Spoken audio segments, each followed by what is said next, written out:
আসসালামু আলাইকুম। ওয়ালাইকুম আসসালাম। কেমন আছেন? হ্যাঁ ভালো আছি, তুমি কেমন আছো? এই তো ভালো। হ্যাঁ ভালো আছো না? আচ্ছা তুমি কার সঙ্গে আছো? শাহিদের সাথে। ওই মাদার চোরের সঙ্গে? ওই মাদার চোর তো এত হারামজাদা। মাদার চোর, লুটির বাচ্চা। সুধীরপুর তোরে কুচু কুচু করে মাদার চোর তোর সামনে মাথা আবার কথা খানকিরপুর এমন একটা চোর। সুধীর মাদার চোর আবার কথা মাদার চোর। হোঁড় হলুদ মাদার চোর আবার তাতে কি আছে? আছে নাকি? আসি আয় মাদের আয় খানকিরপুর।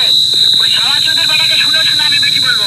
শুয়োরের বাচ্চা, শুয়োরের বাচ্চা। তুই কিন্তু বেশি করতে এমন একটা চোরটানি মারবো শালা শুয়োরের বেশি করতেছ অনেক অনেক বেশি করতেছ কইলাম। তাই নাকি? আবার কথা কয় মারতে চায়? বাসিরপুর বাচ্চাকে আমি দেখা বাসিরপুর তোর জীবনে বাইরানটা বাইরে মনে বাসিরপুর আমি থামাবো